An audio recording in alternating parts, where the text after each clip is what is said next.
A Hell's Angel returns from a trip and finds his son begging a neighbor for food. What does he discover? The roar of the customized Harley-Davidson cut through the late afternoon quiet of the suburban street like a physical entity, shaking the leaves on the trees and rattling windows. Silas Sledge Miller, a man whose very presence commanded a wide berth, was back. 2 weeks he'd been gone, riding hard with his brothers on a cross-state run, club business that was as brutal as it was necessary, cementing alliances and reminding rivals of the Hells Angels' enduring might. His leather vest, emblazoned with the infamous patch, was road-worn, stiff with the accumulated grime of hundreds of miles, and smelled of stale gasoline, sweat, and distant campfire smoke. His long, graying hair, usually tied back in a neat ponytail during club runs, now streamed wildly from beneath his bandana as he slowed the massive bike, the engine cooling with a series of metallic clicks and groans that echoed in the sudden relative quiet. He pulled up to the curb of his modest, slightly unkempt house, a stark contrast to the perfectly manicured lawns and pristine facades of his neighbors' homes. A sigh escaped his lips, a complex mixture of exhaustion from the long haul, the lingering adrenaline of the road, and a strange, almost foreign, pang of anticipation. He hadn't been home in a while, and while the club was his lifeblood, the undeniable core of his identity, there was a small, often buried, part of him that looked forward to seeing his son, Alex. He killed the engine, the sudden silence almost deafening after hundreds of miles of roaring thunder. As he swung his heavy leg over the bike, his eyes, sharp and accustomed to scanning for trouble, for any hint of a threat, landed on a scene across the street that instantly froze the blood in his veins, wrenching his stomach into a sickening knot. There, on the porch of Mrs. Henderson's meticulously kept bungalow, stood Alex. Silas's son. A boy barely 8 years old, his usually bright eyes downcast, his small frame looking even thinner than Silas remembered. His t-shirt, once a vibrant blue, was faded and smudged with dirt, and his shorts looked too big for him, hanging loosely around his waist. He clutched something in his hands, a small, half-eaten sandwich, and his face, usually alight with youthful energy, was etched with a profound, unsettling hunger. He wasn't playing. He wasn't visiting. He was standing there, head bowed, an almost desperate humility in his posture, as Mrs. Henderson, a kind but notoriously stern woman in her late 60s, spoke softly to him, her expression a mixture of pity and concern. Alex looked up at her, his lips parting in a silent plea, and Silas watched, immobile, as the boy nodded, a single tear tracing a clean path through the dirt on his cheek. It wasn't a normal interaction. This wasn't a child being offered a treat. This was a child begging for food. A slow, terrifying burn ignited in Silas's chest, spreading like wildfire through his veins. His vision narrowed, the familiar streetscape blurring at the edges, leaving only the stark, unbearable image of his son. Begging. His son, the only thing in this world that truly mattered to him outside of his club, demeaned and desperate. The exhaustion of the road vanished, replaced by a surge of pure, unadulterated rage that threatened to consume him whole. Every fiber of his being screamed in protest. How could this be? How could his son, be reduced to this? He took a single, deliberate step, then another, his heavy boots crunching on the gravel of the curb. Each step was a measured beat of the drum of his fury. Mrs. Henderson, whose back was initially to Silas, turned at the sound, her eyes widening in alarm as she recognized the formidable figure striding towards her. Alex, sensing the shift in atmosphere, slowly turned his head, his eyes, still wet with unshed tears, meeting his father's. The relief that flickered across his young face was almost instantly replaced by a fresh wave of fear as he saw the thunderous expression on Silas's face. He knew that look. It was the look his father wore when trouble was brewing, when lines were about to be crossed. Silas didn't speak. He didn't need to. His presence alone was an interrogation. He stopped a few feet from the porch, his shadow falling over both Alex and Mrs. Henderson. The air crackled with unspoken tension. Mrs. Henderson, a woman who had seen her fair share of neighborhood drama but nothing quite like this, instinctively pulled Alex slightly behind her, her hand resting protectively on his shoulder, even as her gaze darted nervously between Silas's hardened face and the boy's trembling form. "Silas," she began, her voice barely a whisper, laced with a tremor she couldn't hide, I was just giving Alex a snack." He looked, Hungry. Her words hung in the air, a flimsy shield against the tidal wave of Silas's anger. Hungry. The word echoed in Silas's mind, each syllable a fresh stab. Hungry. In his house. Impossible. Unacceptable. He ran his eyes over Alex again, taking in the hollows beneath his cheekbones, the slight tremor in his hands as he still clutched the half-eaten sandwich. It wasn't just a snack. It was sustenance. It was charity. Hungry. Silas's voice was a low growl, a rumble from deep within his chest that vibrated with suppressed violence. It was a voice that had quelled bar fights and silenced threats. My son is hungry. What in the hell are you talking about, Mrs. Henderson? He took another step, closer now, his eyes boring into hers, demanding answers that she clearly dreaded to give. She visibly flinched, clutching Alex tighter. Silas, please, she pleaded, glancing down at the boy, who was now openly weeping, small, silent sobs shaking his shoulders. He came to my door. He's been coming here for a few days. He said he hadn't eaten. I couldn't just turn him away. Her voice gained a slight edge of indignation, a flicker of defiance against his intimidating presence. She was a good woman, a decent woman, and she had done what any decent human being would do. That knowledge, the undeniable truth of her actions, only twisted the knife deeper in Silas's gut. The shame was a bitter taste in his mouth, a foreign sensation for a man who rarely felt anything but pride or anger. He turned his gaze from Mrs. Henderson to Alex, kneeling down slowly, his heavy leather vest creaking with the movement. His son flinched, expecting anger, but Silas's voice, when it came, was soft, almost broken. Alex, son. What's going on? Why are you here? Why are you begging Mrs. Henderson for food? His son couldn't meet his eyes, shaking his head, the sobs now coming faster, more ragged. I was hungry, Dad. Mom wasn't home. And there wasn't any food. The words, simple and innocent, struck Silas with the force of a physical blow.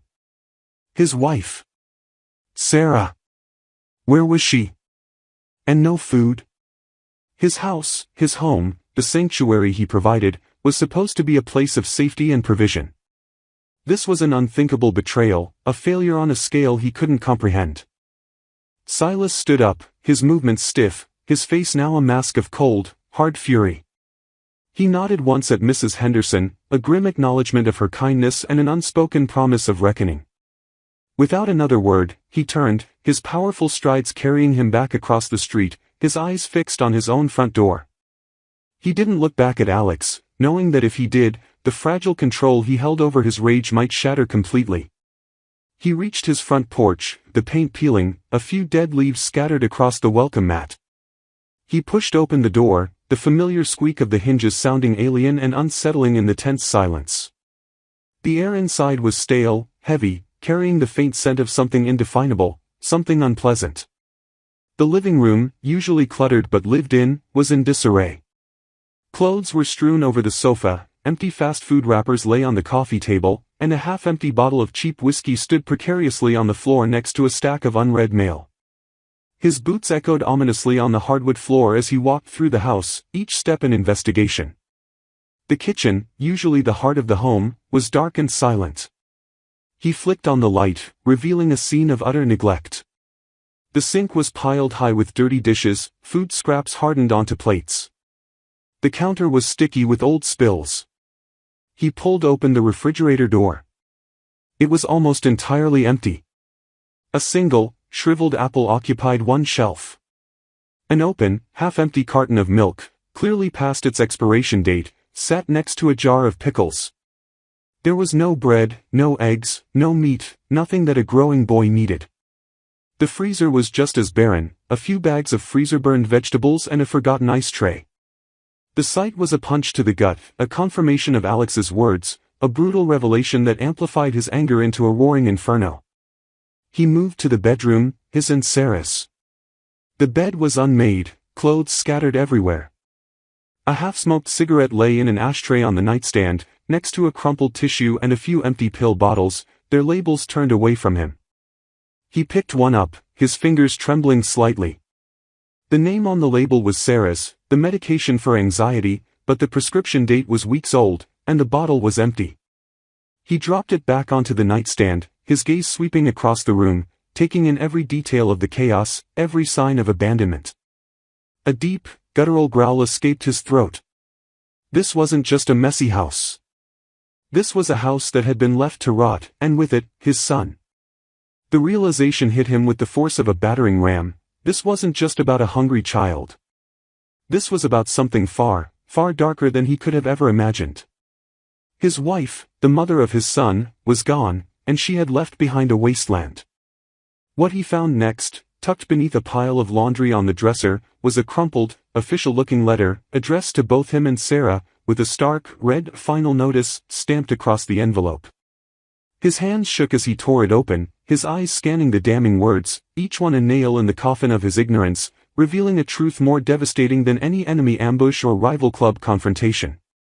The crumpled letter felt like a live wire in Silas's calloused hands, each crease a scar of neglect, each word a hammer blow to his carefully constructed world. His eyes, trained to spot danger in a crowded room, now struggled to comprehend the mundane horror of bureaucratic print. It was an eviction notice. Not a final demand for payment, but a stark, unforgiving decree from the landlord. 3 days. 3 days to vacate the premises, or face legal action. The locks changed, their belongings on the curb. Unpaid rent for the last 3 months. Utilities disconnected 2 weeks ago. That explained the cold silence of the house, the stale air, the lack of power to anything but the bare essentials. It explained the empty fridge, the lack of hot water, the very foundation of Alex's desperate hunger. A cold, hard knot of ice formed in Silas's gut, swiftly followed by a volcanic eruption of fury. This wasn't just Sarah's negligence, this was a calculated act of sabotage, a complete and utter dismantling of their life. His life. He, Silas Sledge Miller, a man who commanded respect and fear, who could negotiate peace treaties between warring factions or break bones with equal ease, had been reduced to this. A cuckold, a fool, kept in the dark while his home crumbled and his son starved. The shame was a physical weight, pressing down on him, making it hard to breathe. He had been on the road, protecting the club's interests, ensuring their prosperity, only to return to a desolate wasteland of a home, his family cast adrift. He crushed the letter in his fist, the flimsy paper offering no resistance to his fury. The sound of his own breathing, ragged and deep, was the only thing he could hear over the roar in his ears. He glanced around the squalid bedroom, his gaze lingering on the empty pill bottles, the scattered clothes, the palpable absence of Sarah. The anxiety medication. Was this a breakdown? A desperate flight? Or something far more sinister? He didn't know, and the not knowing was a torment. He had to find her. Not for reconciliation, not for understanding, but for answers. And for Alex. But first, Alex. Silas couldn't leave him across the street, a charity case. He turned, his boots thudding heavily on the floor, the sound echoing the grim resolve in his heart. He strode back through the house, past the empty kitchen and the disheveled living room, each step a testament to his rage. The front door slammed shut behind him, a punctuation mark to the chaos within. Across the street, Alex still stood huddled behind Mrs. Henderson, his small frame trembling, his eyes wide and fearful. Mrs. Henderson watched Silas approach, her face a mixture of apprehension and stubborn protectiveness. Silas stopped at the edge of her porch, his shadow once again falling over them. He didn't look at Mrs. Henderson directly. His gaze was fixed on Alex, a silent apology and a fierce promise warring in his eyes. Alex, Silas's voice was still rough, but the edge of pure rage had dulled, replaced by a deep, resonant pain. "Come on, son. You're coming with me." Alex hesitated, glancing up at Mrs. Henderson, who squeezed his shoulder reassuringly. "It's okay, Alex," she whispered, then looked at Silas, her voice gaining a surprising firmness. "Silas, he's been through a lot. He needs a bath, and a proper meal. I was just about to make him some hot soup." Silas finally met Mrs. Henderson's gaze. His eyes, usually cold and unreadable, held a flicker of something akin to gratitude, quickly masked by his hardened exterior. "Thank you, Mrs. Henderson," he rumbled, the words feeling foreign on his tongue. "I appreciate you looking out for him. But he's my responsibility. I'll take care of him." His tone left no room for argument. Mrs. Henderson, recognizing the unyielding resolve in his voice, nodded slowly. She bent down and hugged Alex tightly. "You be a good boy, Alex," she said, her voice thick with emotion. "And you come back any time, you hear?"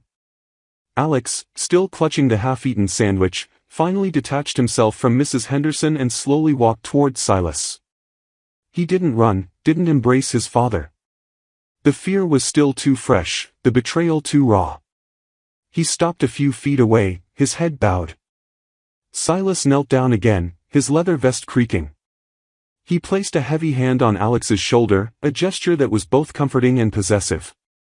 "I'm sorry, son," he said, his voice barely a whisper, raw with an emotion he rarely allowed himself to show. "I didn't know.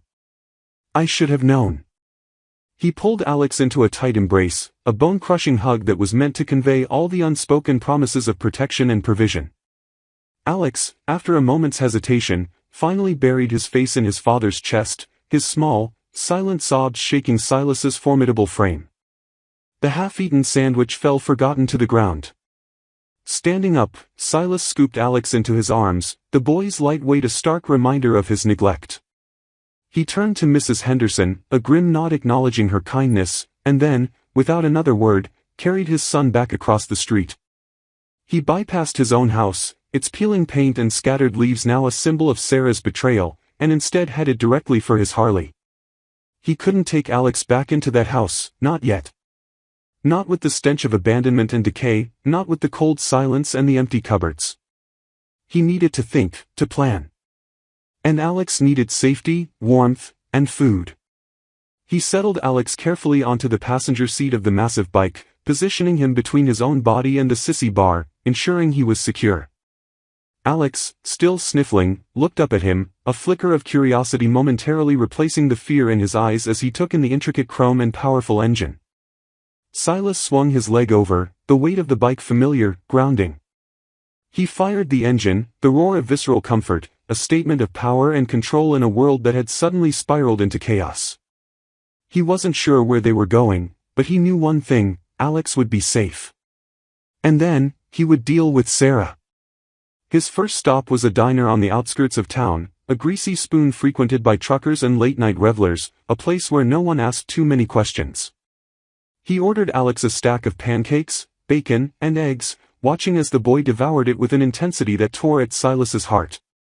He himself ordered only coffee, his mind racing, piecing together the fragments of what he'd found. 3 months of unpaid rent. Utilities cut 2 weeks ago. When had Sarah left? And why? The empty pill bottles suggested a mental health crisis, but the final notice implied a deliberate abandonment of responsibility. While Alex ate, Silas pulled out his phone, a burner he kept for club business, its contacts a carefully curated list of individuals who could get things done, no questions asked. He made a call, his voice low and guttural. "Tiny, it's Sledge. I need a favor. Big one." He explained the situation concisely, omitting the emotional turmoil, presenting it as a logistical problem. "I need to find Sarah.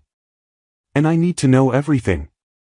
Where she's been, who she's been with, every damn detail. And I need it fast." Tiny, a burly enforcer with a network of informants stretching across the state, said nothing, just grunted his assent.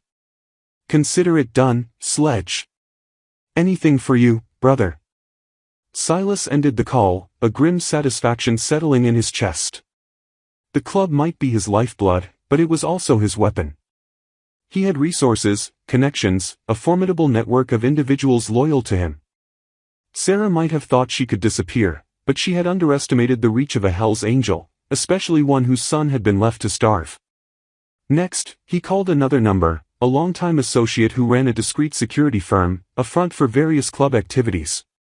"Bear, I need a place for Alex. Somewhere safe, clean.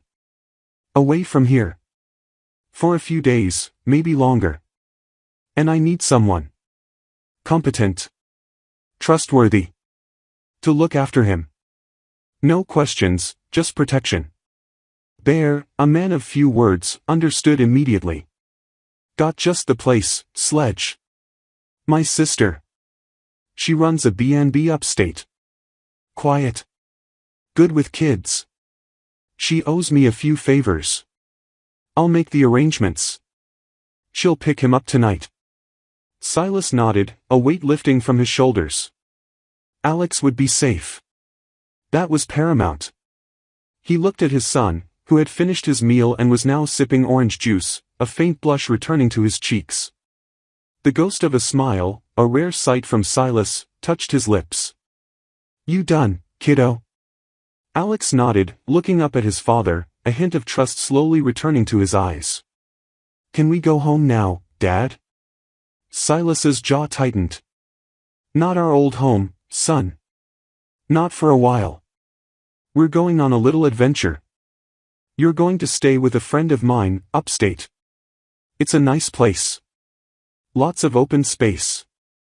He kept his voice even, reassuring. He couldn't tell Alex about the eviction, about Sarah's betrayal, not yet. Later that evening, after ensuring Alex had a warm bath at a motel Silas booked with cash, and had packed a small bag of essentials, a black SUV pulled up to the curb. Bear's sister, a kindly-looking woman with warm eyes and a no-nonsense demeanor, stepped out. Silas introduced her to Alex, who, after a moment of shyness, seemed to warm to her gentle smile. Silas watched as they drove away, a fresh wave of loneliness washing over him. He was alone now, truly alone, in a motel room that felt sterile and impersonal. He spent the next few hours in a haze of caffeine and simmering fury, waiting for Tiny's call. When it finally came, well past midnight, the information was a cold, cruel confirmation of his worst fears. Sarah hadn't just left, she had been systematically dismantling their finances for months. Gambling debts, not just a few hundred, but thousands, spiraling out of control. Loan sharks, whispers of connections to a rival, smaller club, a desperate attempt to pay off her mounting losses. And then, 2 weeks ago, shortly after Silas left on his run, she had simply vanished. Her car was found abandoned at a bus station 3 states over. No trace of her since. The anxiety medication was a facade, a cover for a deeper, more destructive addiction. The revelation hit Silas like a physical blow, leaving him breathless. Not just neglect, not just abandonment, but a deliberate, calculated betrayal that had put him and Alex in serious danger. The eviction was just the tip of the iceberg. The loan sharks, the rival club, this was no longer just a domestic issue. This was club business, whether he liked it or not. Sarah had dragged him into a deadly game, and his son had paid the price. A cold, terrifying calm settled over Silas. The rage was still there, a burning ember, but it was now controlled, focused, sharpened into a deadly instrument. He had a new mission. He would find Sarah, not to bring her back, but to make her answer for what she had done. And he would ensure that anyone who had preyed on her weakness, anyone who had threatened his family, would face the full, unbridled wrath of Silas Sledge Miller. The Hell's Angel had returned, and the quiet suburban street, the empty house, and the forgotten son had ignited a firestorm that would consume everything in its path. The hunt had begun. The cold, hard calm that settled over Silas was not peace, but the quiet before a storm. Tiny's call had provided the brutal clarity he needed, transforming his swirling rage into a laser-focused objective. Sarah wasn't just a negligent mother, she was a liability, a threat, and a traitor. Gambling debts, a rival club, systematic financial ruin, this was a declaration of war, not just on him, but on everything he stood for, everything he had built, and most unforgivably, on his son. Silas spent the rest of the night in the sterile motel room, the scent of industrial cleaner doing little to mask the stench of betrayal in his mind. He made more calls, his voice a low, gravelly rumble, each word a command. He mobilized resources, activating a network that stretched far beyond the state lines. Lawyers specializing in club matters were put on retainer to handle the eviction and any potential legal fallout. Enforcers were dispatched to quietly gather intelligence on the rival club mentioned by Tiny, the Iron Vipers, a smaller, newer outfit known for their reckless aggression and a growing appetite for territory. Others were tasked with tracking Sarah's digital footprint, her contacts, her last known movements, going through her bank accounts, her phone records, anything that could give them an edge. He needed every piece of the puzzle, every dirty secret, every vulnerability. His first priority, however, remained Alex. The following morning, after a restless night, Silas drove to a local sporting goods store, buying his son new clothes, sturdy shoes, and a small backpack filled with toys and books. He then drove to the upstate B&B, the drive a solitary journey of grim reflection. Seeing Alex again, safe and relatively cheerful in the care of Bear's sister, brought a rare, almost imperceptible softening to Silas's features. The boy ran to him, no longer trembling, a tentative smile on his face. Silas knelt, pulling Alex into a tight hug, a silent vow passing between them that this neglect would never happen again.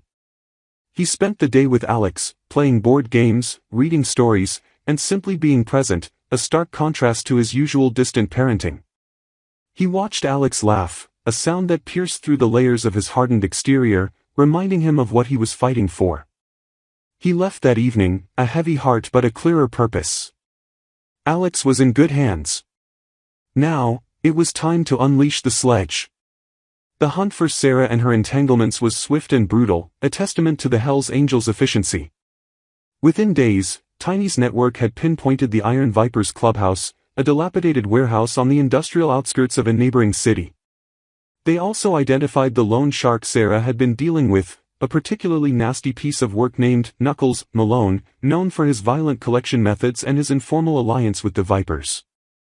Malone had been using Sarah's debts as leverage, pressuring her to provide information on Hells Angels' movements, small details that could be exploited by the Vipers. The betrayal cut deeper still. Silas didn't hesitate. He gathered a small, hand-picked crew of his most trusted brothers, men whose loyalty was unquestionable and whose capacity for violence was legendary.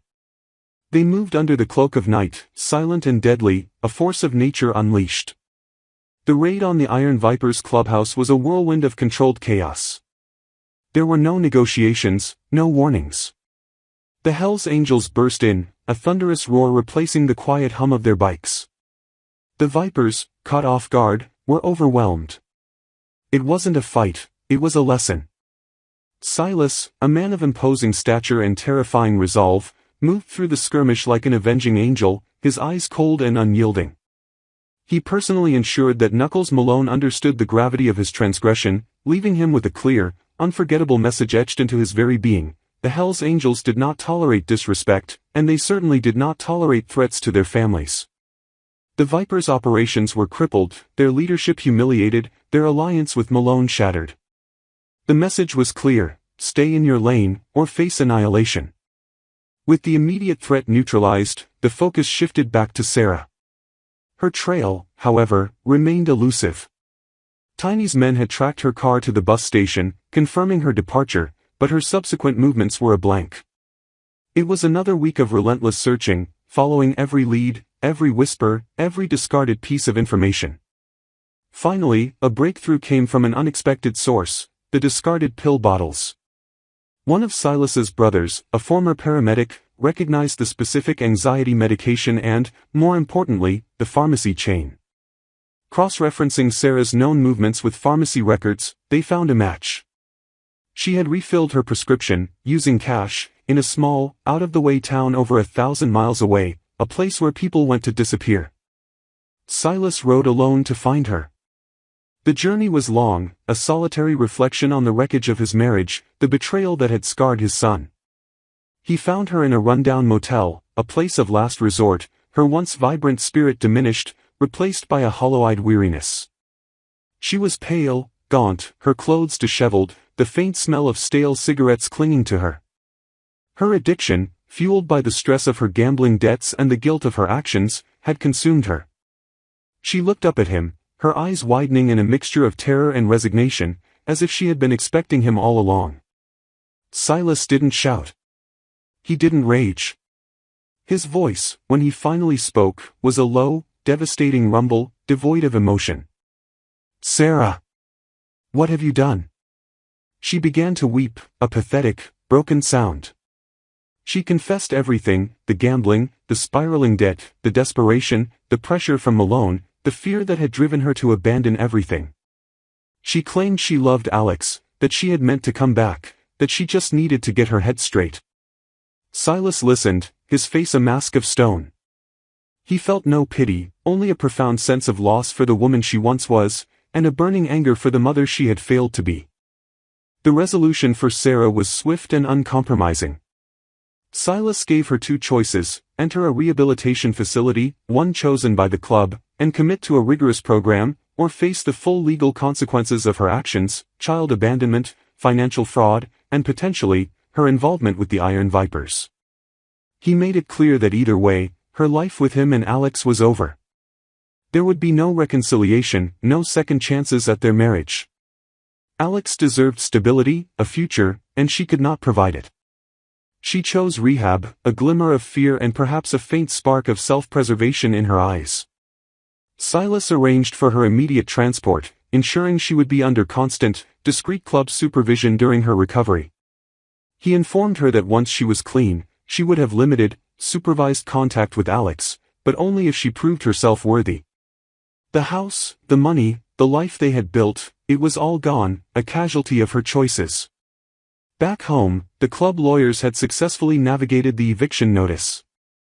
While the house was lost, they managed to negotiate a settlement that avoided further legal entanglements and protected Silas's assets. The old house, a symbol of their broken past, was quickly sold, its proceeds used to settle remaining debts and provide a fresh start. Silas knew he couldn't take Alex back into the life he had known, not fully.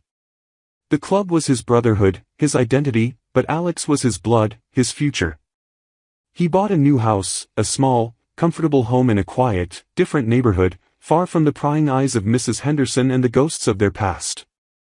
It was a clean slate, a place he could build a new life for his son. He invested in a nanny, a kindly, reliable woman vetted by Bear's security firm, ensuring Alex would always have a stable, nurturing presence when Silas was away on club business. His own life underwent a profound shift.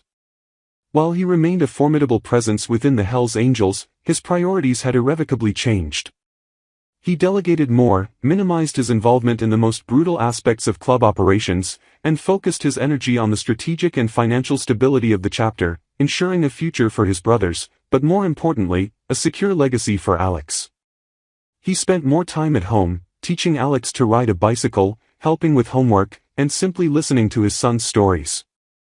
The bond between them, once strained and distant, began to mend, slowly, tentatively, like a fragile sapling growing in harsh soil. Alex still carried the scars of his mother's abandonment, but under Silas's unwavering care, he began to thrive, his laughter returning, his eyes regaining their youthful sparkle. Silas Sledge Miller, the feared Hell's Angel, had returned from his trip to find his world in ashes. But from those ashes, he forged a new path, not just for himself, but for the son he almost lost. The hunt had ended, the betrayals avenged, and the debts paid, not just in blood and fear, but in a profound, unwavering commitment to the one person who truly mattered. The roar of his Harley still cut through the air, but now, it carried a different purpose, a new direction. He was still Sledge, still a Hell's Angel, but he was also something more, a father, reborn, ready to protect his son with every fiber of his being, against any threat, from within or without. The firestorm had passed, leaving behind a scarred but stronger man, eternally vigilant, forever changed.